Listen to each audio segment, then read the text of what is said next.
नमस्कार दोस्तों, most welcome to संभव एजुकेशन क्लासेस। भारत का भूगोल की इस सीरीज में आज हमारा 5वां पार्ट है और 4 पार्ट को हमने फिनिश किया और 4 पार्ट में हमने डेवोनियन पीरियड्स तक पढ़ा था। आज हम कार्बोनिफेरस और कुडप्पा क्रम की चट्टानों को भी देखेंगे, क्योंकि कार्बोनिफेरस के ही क्रम में कुडप्पा क्रम की चट्टानों का जो है वो प्रादुर्भाव हुआ, उनका ओरिजिन हुआ। तो इन सब को एक सिंक्रोनाइज तरीके से हम लोग स्टडी करेंगे, ताकि मेंस के पॉइंट ऑफ व्यू से हम आंसर राइटिंग बढ़िया कर सकें। चलिए लेते हैं अपना फर्स्ट स्लाइड हमारी। कार्बोनिफेरस कार्बोनिफेरस का जो पीरियड रहा हमारा, ये 35 करोड़ वर्ष पूर्व से स्टार्ट हुआ और 27 करोड़ वर्ष पूर्व तक चला। लगभग 8 करोड़ वर्ष इसका टाइम पीरियड रहा। इस युग के प्रारंभ में छोटे छोटे छिछले सागरीय भाग थे।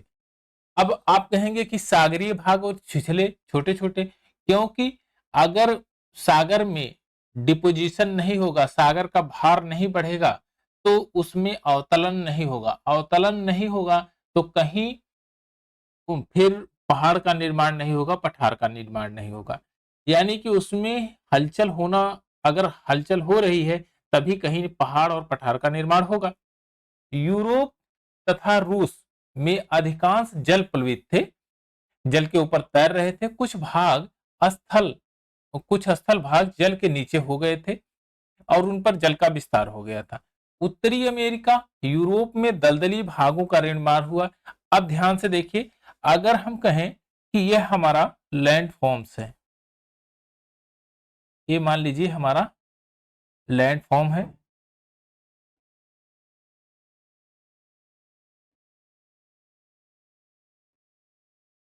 और इसमें दोनों में ये जल भरा हुआ है और ये माउंटेन है।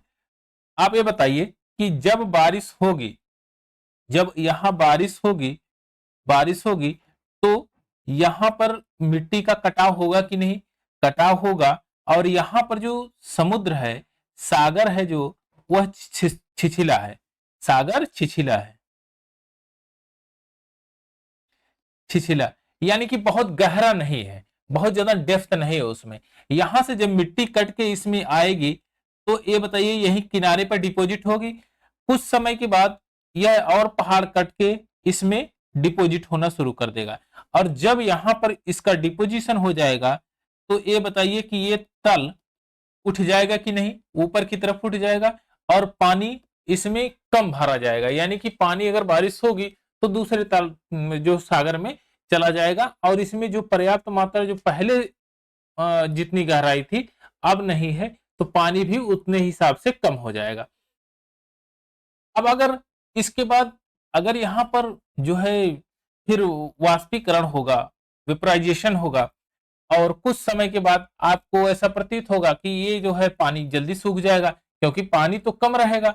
जाहिर सी बात है, इसका आधा भाग अगर डिपॉजिट हो गया सैंड से, तो आधा ही भाग में पानी रहेगा, जल्दी सूख जाएगा। तो ये तालाब फिर सूखने के बाद जो सागर है सूखेगा, तो आपके पोटेशियम का भी उत्पादन होगा, इसमें पोटेशियम भी प्राप्त होगा आपको। तो अभी धीरे धीरे हम समझेंगे कि उसके क्या फिनोमिना है। फिलहाल में आप ये ध्यान दीजिए, अगर इसमें डिपॉजिट हुआ तो कुछ समय के बाद जब सागर सूखेगा तो इसमें दलदली भूमि का निर्माण होगा, क्योंकि यह भूमि मुलायम होगी, मुलायम होगी, सॉफ्ट रॉक्स होंगे, और सॉफ्ट रॉक्स होने के कारण दलदली भूमि का निर्माण होगा। इसीलिए उत्तरी अमेरिका और यूरोप में दलदली भागों का निर्माण हुआ। उत्तरी गोलार्ध में कोयले का निर्माण हुआ। अब कार्बोनिफेरस का मतलब है कार्बन की अधिकता। इसका मतलब है कार्बन की अधिकता, और कार्बन की अधिकता के कारण इस पीरियड को कार्बोनिफेरस कहा गया। कार्बोनिफेरस यानी कि यह कार्रवाई हुई कहां होगी? कोयले का निर्माण कहां हुआ होगा? डिपोजिशन जब होगा किसी वनस्पति के ऊपर, अगर कोई बहुत डिपॉजिट हो गया हो, पत्थर, सैंड, बालू, रॉक्स, और कई करोड़ वर्षों तक नीचे दबा रह जाएगा, तो वो कोयले के रूप में निर्माण हो जाएगा उसका। तो डिपोजिट करने का काम कौन कर रही है? नदियां। तो जितने भी डिपोजिशन इस प्रकार से होंगे वो सब नदियों के किनारे होंगे। तो यहाँ पर आप देख रहे हैं जो भी नदियां फॉर्म्ड होगी, जो भी यहाँ पर डिपोजिट करेंगी, तो कोयले का भंडार कहाँ पाए जाएंगे? इसी दलदली क्षेत्र के आसपास ही पाए जाएंगे। इस युग में अधिकांश समय में शुष्क जलवायु थी, परंतु कुछ क्षेत्रों में जलवायु उष्ण आर्द्र थी, कहीं उष्ण थी और आर्द्र भी थी, यानी कि वो क्लाइमेटिक चेंज हो रहा था, जिस कारण वनस्पतियों का घना आवरण था। आप देखेंगे कि जहां पर शीतोष्ण जलवायु है वहां वनस्पतियां बहुत हरी भरी है। और ट्रैपिक ऑफ कैंसर देख लीजिए, ट्रैपिक ऑफ कैंसर में 23.5 पे जाएंगे लेटीट्यूड पे, तो आप देखेंगे कि वहां पर उस बेल्ट में जितनी भी घासें हैं, जितने भी हरी भरी झाड़ियां हैं, वो सबसे ज्यादा वहां पर पाई जाएंगी, क्योंकि वो शीतोष्ण जलवायु कहेगा। इसलिए कि जब सूर्य दक्षिणायन होगा, साउथवर्ड शिफ्ट होगा, तो नॉर्थ में ठंडी पड़ेगी, और जब सूर्य नॉर्थ में शिफ्ट होगा तो साउथ में ठंडी पड़ेगी। तो 23.5 पे लेटीट्यूड पे ट्रॉपिकल रीजन में घने वृक्ष भी पाए जाएंगे, झाड़ियां भी खूब ज्यादा होंगी। स्थल पर बड़े हरे वृक्षों का प्रादुर्भाव हुआ, जिनकी ऊंचाई 100 फीट तक थी। इसका जो है बहुत बड़े बड़े पौधे हुए, जैसे आप देखेंगे कि बंबू का पौधा होता है, बंबू जिसको आप बांस कहते हैं, वो काफी ज्यादा बड़ा होता है। और ये बंबू का पौधा जो प्राचीन पौधा है, तो उस समय जो पौधे हुए उनकी ऊंचाई 100 फीट थी, जिससे आप एक ज्ञात कर सकते हैं या पता लगा सकते हैं और अनुमान भी लगा सकते हैं कि उस समय जो है धरती की उर्वरा शक्ति बहुत ज्यादा रही होगी, और शीतोष्ण जलवायु के कारण हरे पेड़ पौधे खूब प्रफुल्लित होकर उगे होंगे। तो उस समय 100 फीट के ऊंचे ऊंचे पेड़ नजर आए थे। उस समय रेप्टाइल्स, रेंगने वाले जीव का आविर्भाव हुआ था। जो रेंग के चलने वाले जीव हैं उनका आविर्भाव हुआ। अब कार्बोनिफेरस के ही समकक्ष में इंडिया में क्या कार्रवाई हुई, क्या क्या परिवर्तन हुए, कैसे कैसे उसका परिवर्तन हुआ? तो उस समय कार्बोनिफेरस में गोंडवाना लैंड की चट्टानें बनी। गोंडवाना क्रम की चट्टानें, गोंडवाना क्रम की चट्टानें क्या है? इन चट्टानों का निर्माण कार्बोनिफेरस युग से जुरेसिक पीरियड तक चला, यानी कार्बोनिफेरस से जुरेसिक पीरियड तक। आप ये जानते हैं कि जो कोयले का निर्माण कार्बोनिफेरस में शुरू हो गया था, तो कोयले के क्या इंडिया में निर्माण नहीं होगा? होगा। अब इंडिया में निर्माण होने के लिए कहां पर निर्माण ज्यादा होगा? तो आप कहेंगे वहीं पर निर्माण हो सकता है जहां पर नदी तंत्र सक्रिय ज्यादा होगी। भारत में 90% से अधिक कोयला इन्हीं चट्टानों में पाया जाता है, गोंडवाना लैंड की चट्टानों में पाया जाता है। गोंडवाना लैंड की चट्टानें ये परतदार चट्टानें हैं, क्योंकि यह नदियों द्वारा डिपोजिट की गई जो सैंड है और रॉक्स है, उसके द्वारा वनस्पतियों को नीचे जब दबा दिया गया, तो उसी से उसका जो है लैंड के कारण, दबने के कारण उसमें पत्थरों में परिवर्तित हुए, तथा जो उसके अंदर जो वेजिटेबल्स दबे थे, यानी कि जो पौधे दब गए, जीव जंतु दब गए, जीव जंतु पेट्रोलियम के रूप में परिवर्तित हो गए, और पौधे जो दबे थे वो कोयले के रूप में परिवर्तित हो गए।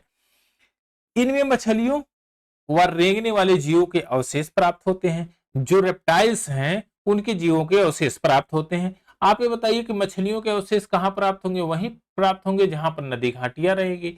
जीव कहां पर प्राप्त होंगे? अभी तो धरातल पर वैसे जीव तो है नहीं, तो सबसे ज्यादा आपके जीव जो है समुद्र में मिलेंगे, नदियों में मिलेंगे, वाटर बॉडी के पास मिलेंगे। तो मछलियों तथा रेंगने वाले जीवों का अवशेष प्राप्त हुआ। इन चट्टानों का निर्माण घाटियों में नदियों द्वारा एकत्र किए जाने वाले पदार्थों से हुआ। इन जो चट्टानों का निर्माण हुआ वह डिपोजिशन सैंड रॉक से हुआ। किसके द्वारा डिपोजिट किया गया? ये नदियों द्वारा किया गया। इसी क्रम में नदियां जो है, दामोदर नदी, दामोदर आप यहां देख रहे हैं वेस्ट बंगाल में दामोदर नदी घाटी है, ये पश्चिम बंगाल में। महानदी, गोदावरी और उसकी सहायक नदियों द्वारा कच्छ, कठियावाड़ तथा पश्चिमी राजस्थान सोन घाटी एवं वर्धा में इनकी चट्टानें सर्वाधिक है। अब ध्यान से देखिए, यहां है महानदी, महानदी, और यह है आपकी गोदावरी। आप देखेंगे कि इन्हीं के इर्द गिर्द में ही यह कार्रवाई संपन्न हुई। यह जो है नदियों के इर्द गिर्द में जो आसपास में है वहां पर ये गोंडवाना लैंड की चट्टानें बनी, यानी गोंडवाना क्रम की चट्टानें बनी। क्यों बनी? क्योंकि इन्हीं के सैंड रॉक्स के डिपॉजिट के कारण इस चट्टानों में परिवर्तित हो गए। बाह्य प्रायद्वीपीय भारत जैसे कश्मीर, दार्जिलिंग, सिक्किम, असम आदि में भी इनका विस्तार रहा है। आप यहां देखेंगे सिक्किम में भी इसका विस्तार है। अब आता है उसके बाद पार्मियन सट। पार्मियन क्या है? पार्मियन पार्मियन जो है वह एक प्रकार का सोवियत संघ, पूर्व सोवियत संघ की बात करें तो पूर्व सोवियत संघ में एक प्लेस है पर्म के नाम से, प्लेस पर्म है। पर्म के नाम से पूर्व सोवियत संघ का एक पार्ट है, वो पर्म के नाम से। वो उसी के नाम के आधार पर आपको आप इसका नामकरण किया गया। और इसका जो टाइम पीरियड था, प्रारंभ काल 27 करोड़ वर्ष पूर्व से शुरू हुआ और इसका जो टाइम पीरियड रहा 4.5 करोड़ वर्ष तक रहा, 4.5 करोड़ वर्ष तक रहा। भूपटल पे भ्रंशन के कारण आंतरिक झीलों का निर्माण हुआ। भ्रंशन का मतलब क्या होता है? जैसे यह हमारी रॉक्स है, मान लीजिए कोई, और यहां से ये भ्रंश करके नीचे की तरफ दब गई है। कोई रॉक्स है जो नीचे की तरफ दब गई है, ये नीचे की तरफ जब दब जाएगी तो यह दबे हुए भाग को भ्रंश कहते हैं।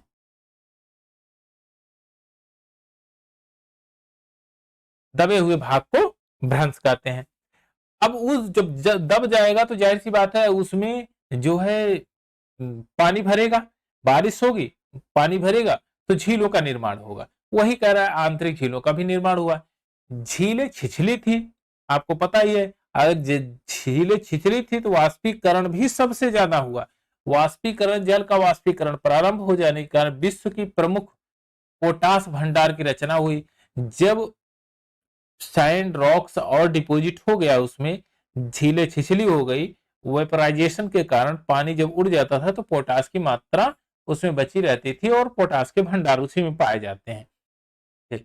यानी कि इस युग में व्यापक भौगोलिक हलचल के कारण यूरोप, एशिया, पूर्व संयुक्त राज्य अमेरिका में ऊंचे पर्वत अपलेशियन यानी अपलेशियन माउंटेन का ओरिजिन हुआ पार्मियन काल में। आपने देखा होगा सबसे पहले कैम्ब्रियन युग में, प्री कैम्ब्रियन युग में अरावली पर्वत का निर्माण हुआ और पार्मियन काल में आपका अपलेशियन पर्वत का निर्माण हुआ।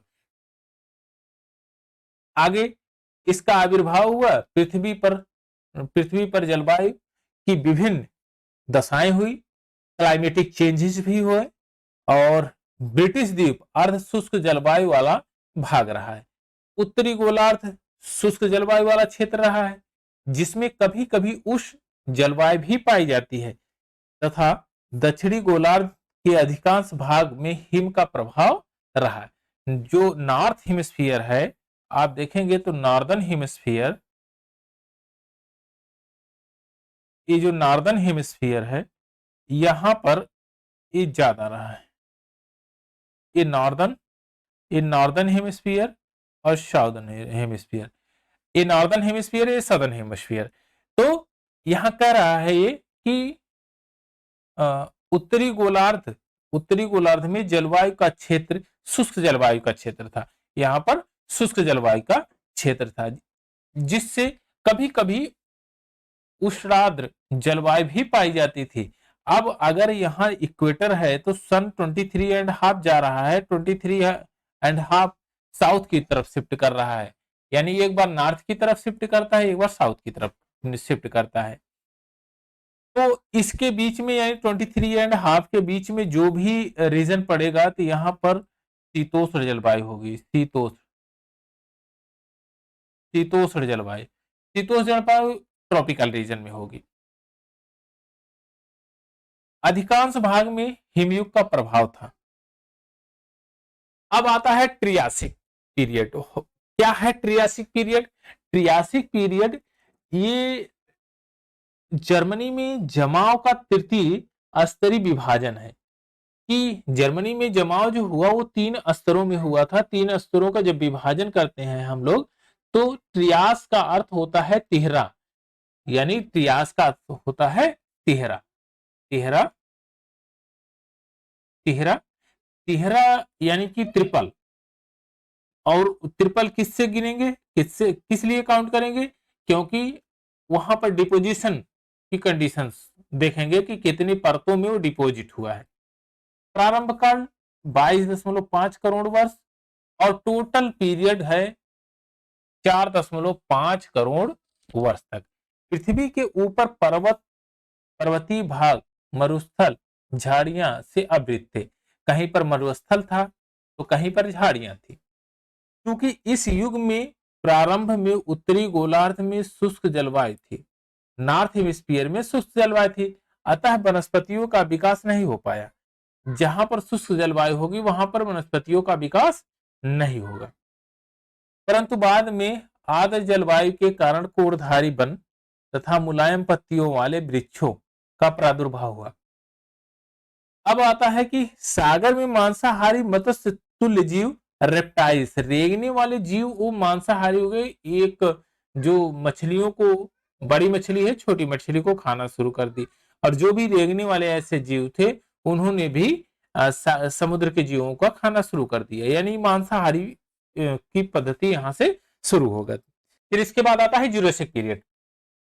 जुरासिक पीरियड क्या है, पहले इसको समझ लेते हैं कि जुरासिक इसका नाम क्यों पड़ा है जुरासिक पीरियड। स्विट्जरलैंड में जूरा नामक पर्वत, स्विट्जरलैंड में एक जूरा नामक पर्वत है।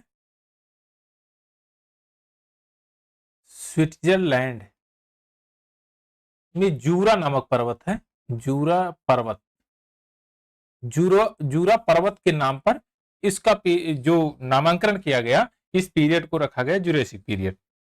प्रारंभ काल में 18 करोड़ वर्ष पूर्व शुरू हुआ और 4.5 करोड़ वर्ष इसका टाइम पीरियड रहा। इस युग में पुनः सागरों का विस्तार होता है।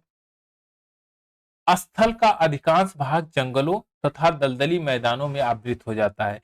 जाहिर सी बात है, छिछले समुद्र धीरे धीरे वो नदियों द्वारा लाए गए मिट्टी और बहाव के कारण, जो भी जमाव के कारण एकदम भर जा रहे हैं। जब उनका भार बढ़ेगा तो उनका तल दब जाएगा, और तल दबेगा तो वहां पर कुछ भ्रंशन की क्रियाएं होंगी। दूसरी चीज, अगर उसमें सारा मिट्टी और ये धूल कण से वो भर जाता है तो वहां पर दलदली जमीनों का निर्माण होगा, और वो जमीनें हमेशा फर्टाइल होंगी, उपजाऊ होंगी। इन झीलों में मिनांडर बनाती हैं। नदियां वर्तमान में थी। प्रारंभ में शुष्क जलवायु द्वारा घर्षित ऊंचे पर्वत इस युग में पुनः क्षारण प्रारंभ हो गया है। यानी कि जो खूब बड़े बड़े पर्वत थे, जाहिर सी बात है अगर उस पर बारिश होगी, वेदरिंग काम करेगा, वेदर इरोजन होगा, तो उसमें धीरे धीरे हरासमेंट होगा और धीरे धीरे उनका क्षरण होगा। ऊंचाई कम होने के कारण वे छोटी छोटी पहाड़ियों में परावर्तित हो गए। जब ऊंचाई कम थी और भी कटाव हो गया, छोटी छोटी पहाड़ियों में परावर्तित हो गए। और एशिया तथा यूरोप का अधिक भाग, ग्रेट ब्रिटेन के आसपास वाला भाग सागरी जल में प्लवित हो गया। जो है प्लवित का मतलब है सागरी भाग में तैरना होता है। वो आपने देखा होगा आर्किमिडीज का प्लवन का सिद्धांत, उत्प्लावन बल का सिद्धांत, तो वही प्लवन यहाँ प्लवित कहा गया। चूने के पत्थर का जमाव इस युग की प्रधान विशेषता थी। वनस्पति के क्षेत्र में कोणधारी वृक्ष पाए गए, साइकेड पाए गए, मुलायम पत्तियों वाले वनस्पति जैसे फर्न और फ्री फर्न की प्रमुखता रही। पुष्प वाली वनस्पतियों का आविर्भाव हुआ इसी युग में। सर्वप्रथम पुष्प वाली वनस्पतियां किसमें पाई गई? जुरासिक पीरियड में। जुरासिक पीरियड में सर्वप्रथम वनस्पतियों का विकास होता है, और वो भी पुष्प वाली वनस्पतियां जितनी भी हैं सबका विकास हुआ। सागर में मगरमच्छ की भांति मुंह वाले मछली जिसके धड़ वाले थे, यानी कि उनके पास धड़ था, मुंह वाली मछली थी, यानी कि बहुत बड़े बड़े मगरमच्छ की तरह मुंह वाले मछलियां थी। तीव्र गति से तैरने वाले लाबास्टर के समान जीवों की प्रधानता समुद्र में सबसे ज्यादा हो गई। स्थल भाग पर रेप्टाइल्स के आकार तथा प्रकार में पर्याप्त विस्तार हुआ। जो रेंगने वाले जीव थे, अब धरातल पर उनका ज्यादा डेवलपमेंट हुआ, क्योंकि यहाँ पर वनस्पतियां और जीव, उनके भोजन रहने का जो है बढ़िया एनवायरनमेंट हो गया, तो वहां पर उनकी प्रधानता अधिक हो गई और उनका विकास भी हुआ। कुछ उड़ने वाले पक्षियों का भी विकास हुआ। कुछ रेप्टाइल्स इतने बड़े हो गए जो रेंगने वाले थे कि उनका जो है 48 फीट लंबे और 35 टन उसका वजन हो गया। जैसे एनाकोंडा, आपने मूवी देखी होगी एनाकोंडा की, ये उसी समय के थे, जुरैसिक पीरियड, यानी जुरैसिक पीरियड के ये लोग जीव हैं। वे स्थल पर नहीं रह सकते थे। आप ये बताइए कि साइंस आप बहुत बढ़िया से पढ़े हुए हैं, अगर स्थल पर हम 1 कुंटल का कोई बैग है या बोरी है, उसको हम खींचेंगे, पावर ज्यादा लगेगी।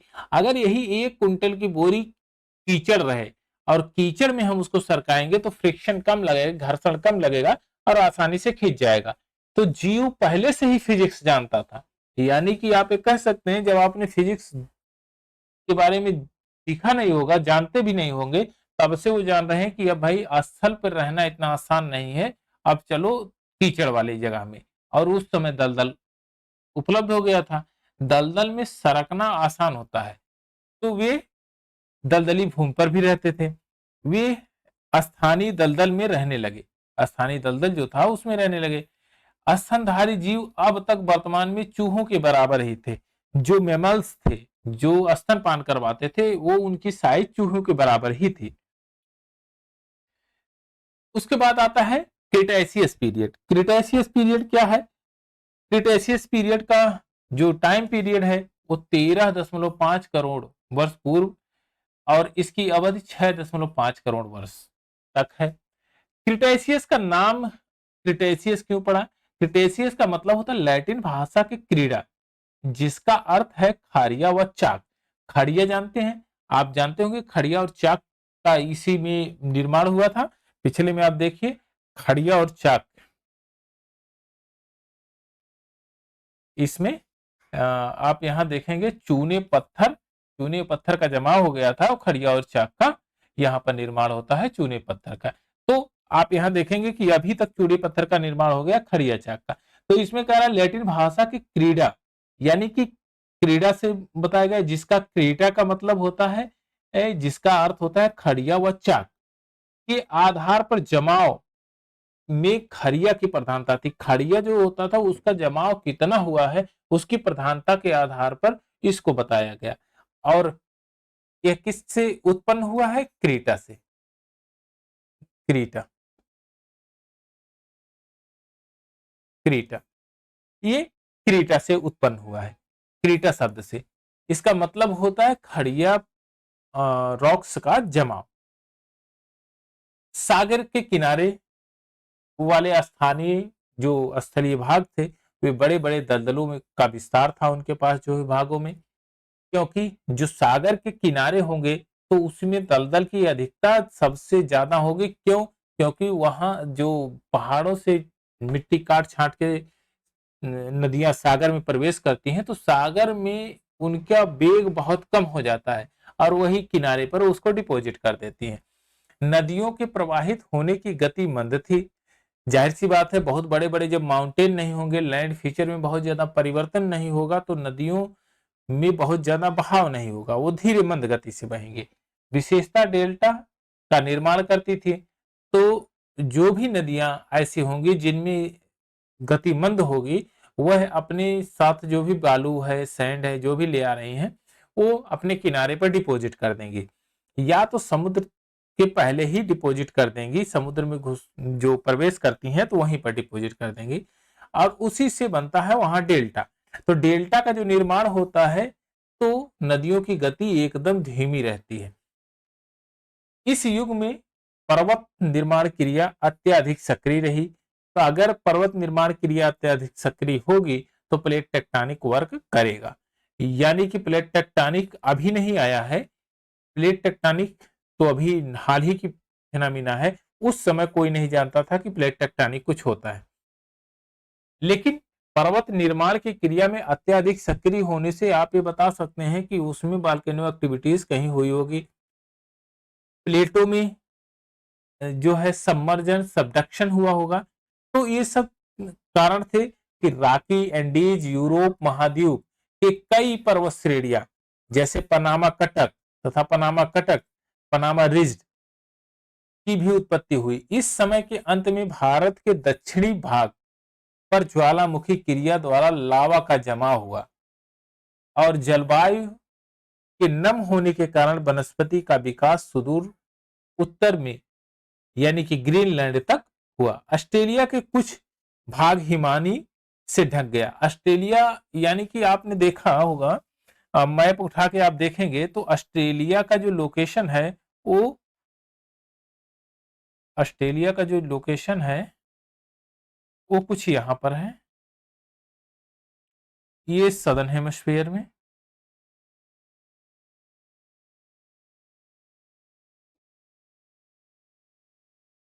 ये सदर्न हेमिस्फीयर में है, दक्षिणी गोलार्ध में है ऑस्ट्रेलिया का जो लोकेशन। तो वहां पर जब सूरज नहीं पहुंचता था तो जाहिर सी बात है जो है वहां पर सूर्य की किरणें नहीं पहुंची तो वहां पर बर्फ जमेगा ही जमेगा।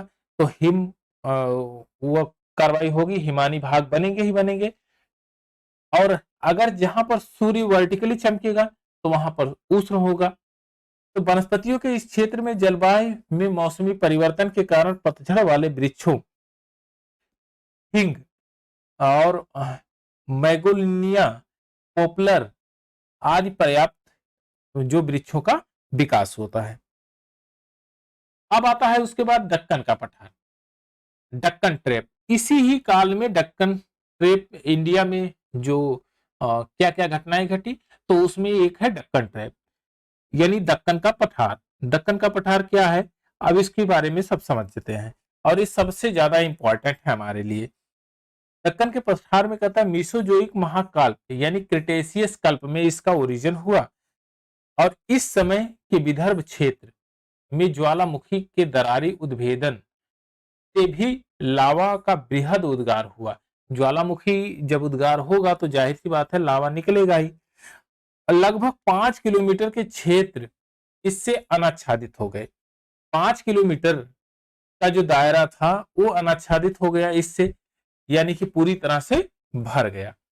इस क्षेत्र में 600 से 1500 मीटर तक, कहीं कहीं 3000 मीटर तक मोटाई और बेस्टिक लावा डोलोमाइट का जमा हुआ। बेस्टिक लावा क्या है, जो उसमें वोल्केनो एक्टिविटीज हुई तो उसके अंदर से जो भी लावा निकले वह परत दर परत जमते चले गए। उनकी मोटाई जो थी वो 600 से 1500 तक थी। कहीं कहीं पर वह 3000 मीटर यानी 3 किलोमीटर के बराबर थी। बेस्टिक लावा और डोलोमाइट लावा का जो है वहां पर निर्माण होता है। डोलोमाइट जो हार्ड चट्टाने हैं उनको कहा जाता है। जमाव वहां पर होता है। यह प्रदेश दक्कन ट्रैप कहलाता है। आप देख रहे हैं बेस्टिक लावा और डोलोमाइट का जहां जमा हुआ उसी ट्रैप को बोला गया दक्कन ट्रैप। यहां पर देखेंगे कि आप ये लावा का पूरा जमाव है, ये क्षेत्र पूरा लावा से एकदम जमाव है, इसका जमा हुआ है। इसका विस्तार महाराष्ट्र, अधिकांश भाग गुजरात, मध्य प्रदेश और कुछ झारखंड, छत्तीसगढ़, तमिलनाडु में ये फैला हुआ है। राजमहल ट्रैप कौन क्या है, यह जुरैसिक कल्प में कठोर चट्टानों के विखंडन से हुआ और इसमें काली मिट्टी का निर्माण हुआ। जाहिर सी बात है अगर यह वोल्केनो एक्टिविटी से नहीं हुआ, उसकी एक्टिविटी से जो भी पत्थर थे, उनके जो रॉक्स थे वो छोटे छोटे टुकड़ों में टूटे तो उनसे जो निर्माण हुआ वो काली मिट्टी का निर्माण हुआ। यानी कि कठोर चट्टानों जुरैसिक काल के पीरियड में जो चट्टाने थी का जब अपक्षय अपरदन हुआ तो उससे काली मिट्टी का निर्माण हुआ। अब आता है कि प्रायद्वीपीय पठार का महत्व क्या है। प्रायद्वीपीय पठार का महत्व इसको भी समझ लेते हैं। यहां अनेक जलप्रपात मिलेंगे, जाहिर सी बात है जलप्रपात मिलेंगे।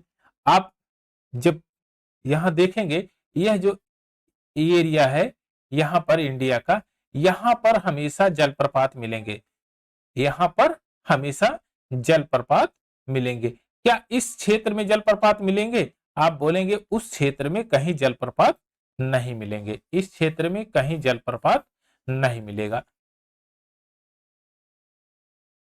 तो इसमें यहां पर जल विद्युत उत्पादन भी संभव है। पठारी भागों में अनेक प्राकृतिक खड्डे मिलेंगे और तालाबों की अधिकता भी सबसे ज्यादा उस समय थी, जिससे सिंचाई की व्यवस्था संभव हो पाती है। दक्कन के लावा पठार के अपरदन एवं अपक्षयन से उपजाऊ काली मिट्टी का निर्माण होता है। इसी लावा के जब छोटे छोटे रवे टूटते हैं और वे फिर सैंड में परिवर्तित होते हैं, तो उन्हीं का जो रूपांतरण है, यानी कि उसी बैलास्टिक लावा का रूपांतरण ही काली मिट्टी का ओरिजिन होता है उसी से। और यह सबसे ज्यादा उपजाऊ होती है किसके लिए? कपास की खेती के लिए, जो कपास, सोयाबीन, चना की खेती के लिए सर्वाधिक उपयुक्त है। पश्चिमी घाट के अधिक वर्षा वाले समतल उच्च भागों में, आप ध्यान से देखेंगे यह पश्चिमी भाग ये ऊंचा उठा हुआ भाग है, यह ऊंचा उठा हुआ भाग है। यहां पर बारिश की अधिकता होती है, लेकिन जैसे ही आप थोड़ा सा और इधर जाएंगे, यह रेन शैडो रीजन लग जाता है, यहां पर बारिश नहीं होती है। फिर कुछ यहां पर बारिश होगी, ये वाला क्षेत्र हो जाएगा बारिश का। चलिए अब क्या कहता है, परलैटराइट मिट्टी का निर्माण होता है। परलैटराइट, इस मिट्टी में मसालों, चाय, कॉफी आदि की खेती संभव है। प्रायद्वीपीय पठार के शेष भागों में लाल मिट्टी में मोटे अनाज, चावल, तंबाकू, सब्जियां की खेती की जाती है। जितने भी लाल मिट्टी के हैं एरिया, वहां पर मोटे अनाज की खेती की जाती है। पश्चिमी घाट के अत्यधिक वर्षा वाले प्रदेशों में सदा हरित वन पाए जाते हैं। पश्चिमी घाट में जो सबसे ज्यादा बारिश होती है, जाहिर सी बात है वहां अगर बारिश होगी तो वहां पर वनस्पतियां ज्यादा उगेगी और सदा सदा हरित यानी कि हमेशा एवरग्रीन फॉरेस्ट पाए जाएंगे, हमेशा वो हरे भरे रहेंगे। यहां पर सागौन, देवदार, अबनूस, महोगनी, चंदन, बांस आदि के वृक्ष भी पाए जाते हैं। आर्थिक दृष्टिकोण से ये वनों की लकड़ियां सबसे ज्यादा महत्वपूर्ण होती हैं। आप कर्नाटका में देखे होंगे तो चंदन की तस्करी होती है। यह चंदन के वही वृक्ष हैं जो यहाँ पर उपलब्ध होते हैं और ये इतनी महंगी होती हैं लकड़ियां कि इसके लोग तस्करी भी करते हैं। अब कहता है इस पठार के आंतरिक भाग में कम वर्षा होती है। आंतरिक भाग का मतलब क्या है कि जैसे आपने यह इंडिया का नक्शा ये ड्रा किया, यह आपका इंडिया का नक्शा, और इसमें आप यहां देखेंगे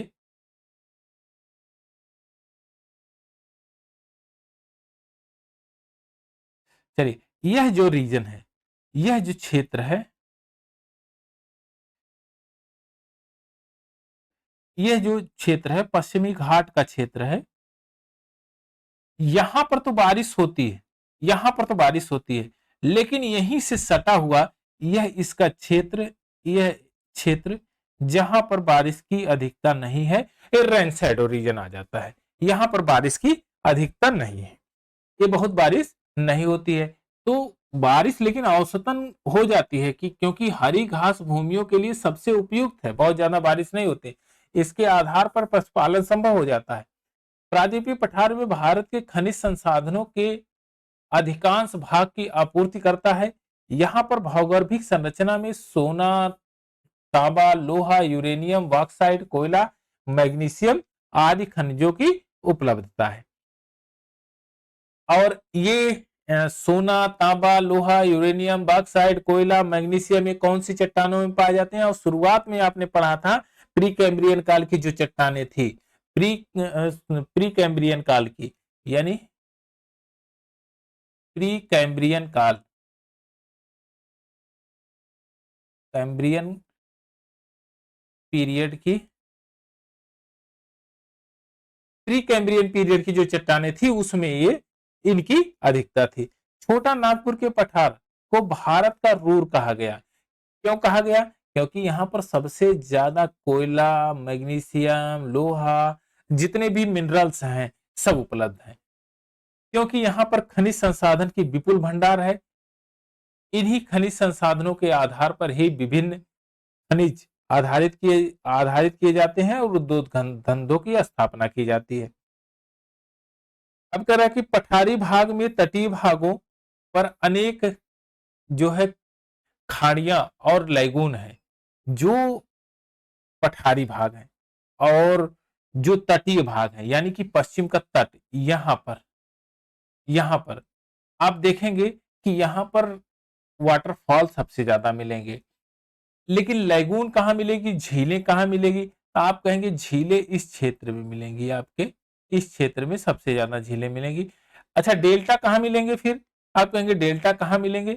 डेल्टा का एरिया क्या होगा? तो आप कहेंगे यही, यहां पर डिपोजिशन नदियां कर रही हैं तो डेल्टा सबसे ज्यादा यही मिलेंगे। तो कह रहा है कि जहां बंदरगाहों को पोताश्रय का निर्माण होता है, आप देखेंगे कि यहाँ मुंबई, फिर आपका चेन्नई और तुतिकोरन, और इधर आप जाएंगे उड़ीसा में भी है, और ये आपका दमदम के पास वहां पर कोलकाता में कोलकाता बंदरगाह है, ये पश्चिमी बंगाल हल्दिया बंदरगाह है। तो ये सब बंदरगाह यहाँ पर सबसे ज्यादा पोताश्रय आते हैं, जहां से भारत ट्रेड कर सकता है। तो यहां तक की एक सीरीज में इतना ही है। बाकी नेक्स्ट वाली सीरीज में हम और आगे के जितने भी कॉन्सेप्ट है उनको सीखेंगे। उसमें केवल ये बचा है कि जैसे हिमालय का महत्व, हिमालय के जो रेंज में है, उत्तर भारत के विशाल मैदान, विशाल पर्वत, इनके बारे में हम सीखेंगे।